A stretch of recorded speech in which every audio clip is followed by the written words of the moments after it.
waaw satisfaire ñu de. loolu la le bilan côté justice.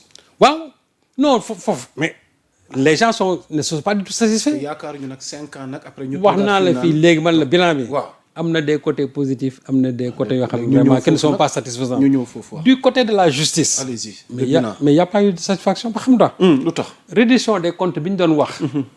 ànd ceeg benn xadar boobu ba nit ñëpp amoon ci espoir. mais reddition des comptes boobu ça s'est dégonflé comme un ballon de baudruche. tey li ñu wax tout ça pour ça mooy loolu kan moo nekk tey kan lañ jàpp sous le régime de Macky Sall accusé de mauvaise gestion. parce que wax ñu ne ñoo def mais il fallait au moins que mu am une suite judiciaire ñu yóbbu ñoom tribunal ñu seetal deru nit ñi. mais mënoo ñëw taxaw rapport wax li mu wax ba pare kenn mënu ko weddi et li ci gën a garaaw may man gis naa ñoo xamante ne ni dañ ne. ñooñu dañ leen jàppee ci Covid bi ñu indi caution joxe xaalis ñu xëy ñu def non-lieu mais loolu c'est un problème ñu xëy ñu def non-lieu war nga ñu leen dawal seen ñooñu leen dawal seen xaalis ah waaw bien sûr. wax dëgg ki cautionné mooy ki nga xamante ne kooku moom jàpp na ne moom def na. wala su fekkee ne dafa continuer def léegi ñu continuer enquête yi bu ñu paree ñu ne ah defuñu kon léegi comme ñoom defuñu. léegi non-lieu ñu ne seen xaalis jël nañu mais mënoo téye xaalis nit ñi ba pare ñu defal la non-lieu loolu amul sens. donc man moom boo bëggee dégg-dëgg. bilan bi. li ma ci gën a manqué satisfaction c'est le côté de la justice. justice moom nañu commencé woon. ak ni ñu bëgg a terminer wax dëgg yàlla moom neexul Sénégalais yu bari. waxuñu ne forcément dañu war a jël nit ñi tëj leen kaso waxuñu ne forcément nit ñi dañ leen war a tuumaal mais nag dañ fi fekk ay rapport yu wax tuumaal ay nit ñooñu dafa am fu ñu leen waroon denc ba keroog ñu leen di yóbbu devant les juridictions ñu seetal leen wala ñu dugal leen mais on l'a pas fait ñi fi jàppoon ñëpp bàyyi nañ leen moo tax man aujourd'hui je me pose la question de savoir mais Khadim Ba lu muy def prison nan ko bàyyi Dan Sarr lu muy def prison nan ko bàyyi ñooñu nañ fa nekkoon seen ñoom ñëpp bàyyi nañ leen nit ñi doon bokk lu ñu leen tuumaal ñëpp bàyyi nañ leen Dan Sarr muy ñooñu ñëpp nañ leen bàyyi Moustapha Diop dégg naa ñu koy bàyyi mais kenn comment dirais-je Tabaski Ngom bi nga xamante ne moom la nekkaloon foofu nañ ko bàyyi parce que Tabaski Ngom amul ndey amul bàyyi amul ndey amul bàyyi lu tax ñu leen di bàyyi non te yoon na leen fa yóbbu mais yoon ñañ fa demoon noonu pour les mêmes chefs d'inculpation ñooñu bàyyi nañ leen Farba dégg pourquoi cette justice à géométrie variable. sa xarit Farba génn. waaw man sama xarit Farba moom maa ngi koy nuyu de passage waaw. mobilisé na Fouta de. mais il a raison non loolu xool. loolu moom man du ma ko bañal parce que c'est une réalité. Farba a une cote de popularité chez lui. RD Agnam. waaw loolu moom kenn mënu ko bañal. Farba am na cote de popularité dëkkam. moo ko fa liggéey moo tax ba mu demee ñu teero ko nañ ko waroon teero su ko keneen amoon aussi ñu wax ko mais nag jàpp naa ne en dehors de Agnam amatul feneen foo xam moom am na fa popularité. mu fekk si Diomaye am na ñu koy xalaat de. mu fekk si Diomaye. côté politique. waaw mais non dina ma jaa non dina ma jaa xamul tax. zone boobu. loolu xam kañ lay ñu bëri dañ ne. ñi bëri ñu bàyyi nii. am na leneen lu ci la politiquement parlant dans l'avenir ci ay lëkkaloo. mais xam nga loolu kañ laa koy gëm. waaw bés bu ci amee ndigalu Macky Sall parce que lépp loo mun wax aussi Farba dafa may toujours nopp Macky Sall. moom bu ñuy wax en termes de fidélité. il est resté toujours feeñ na keroog ci kàddu. non il est resté toujours fidèle à Macky Sall et je sais que ne. du def dara loo xam ne ni Macky Sall dugalu ko en tout cas au plan politique. te gëw ma ne Macky Sall.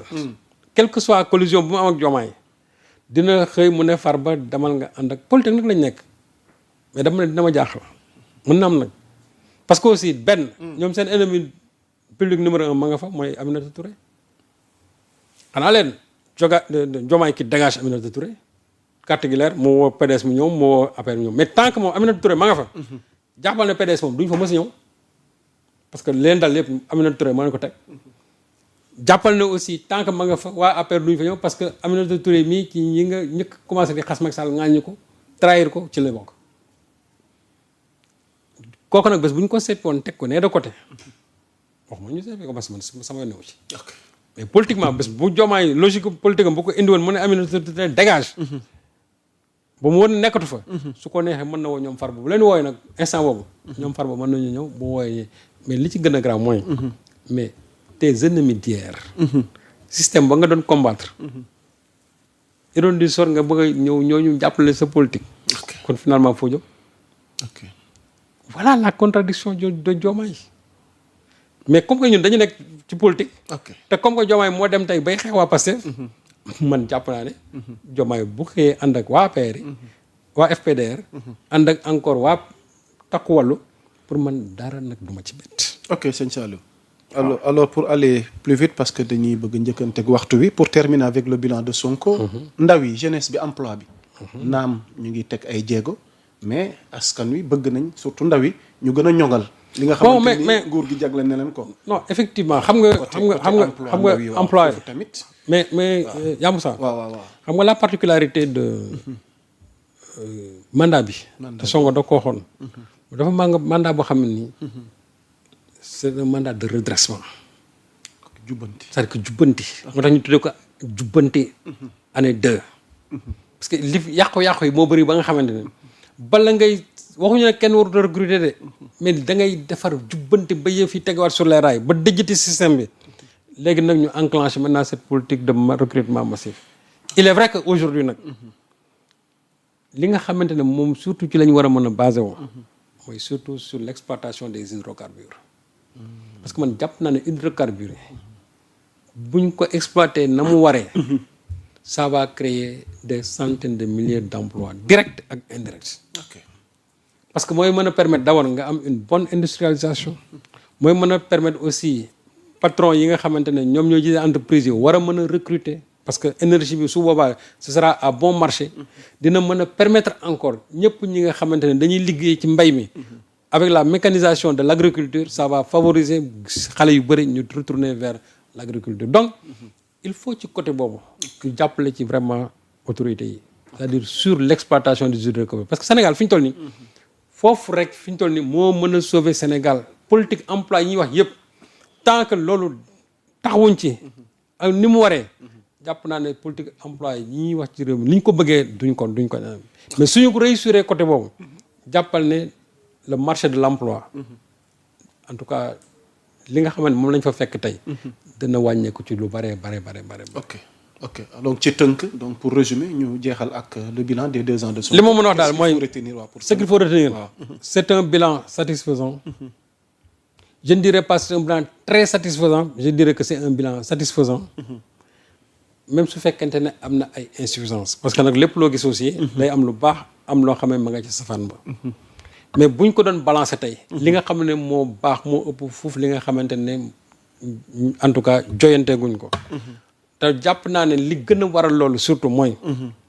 li nga xamante ne moom lañ fekk ci réew mi mooy dette cachée bi nga xamante ne moom la fi Macky Sall bàyyi mu presque ébranler seen plan yëpp. mais terewul. indi nañ benn plan de substitution muy le programme de. redressement économique et social muy le PRES. te loolu moo waral jusqu'à présent. fi ngeen dégg yëpp ñu ne carburant yokk na malgré guerre bi nga xam moom fële au Moyen-Orient. Sénégal ba tey mi ngi tenir. loolu moo waral. prix yi ngeen fi dégg yëpp daana yi ñu wàññi ko fi ba opposition mer ci. terewul boobu ba léegi loolu moom la ñuy doxal ci réew mi. Macha Allah. donc je crois que. gouvernement bi on leur doit des félicitations. on doit aussi des félicitations au président de la République parce que bu ñu féliciter gouvernement bi on félicite parce que ñoom la ñuy liggéey moom c'est sa politique. il détermine la politique. mais cette politique-là est conduite par le chef et exécutée par le chef du gouvernement. donc l'un dans l'autre mën naa wax ne fii moom dualité wax dëgg yàlla amu fi.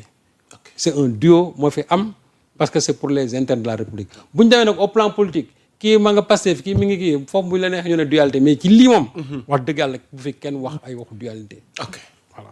am na solo Serigne Saliou Gueye yéen ñiy doog a dabee waxtaan wi dafay dox du wéy ñu ñëw nag ci ñetteelu pàcc bi ñu jagleel ko nag pencum ndaw réew mi soxna tuuti damay ànd ak yow ca assemblée nationale ci 15e législature bi.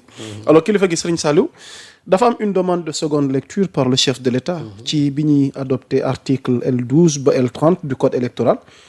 question bi ñu bëgg poser wu est-ce que simple ajustement la juridique wala tournant politique majeur la askan wi xaw nañu riir. comment 2 propositions. ñëw retrouver ci table chef de l'État donte El Malick joxe na ay raisons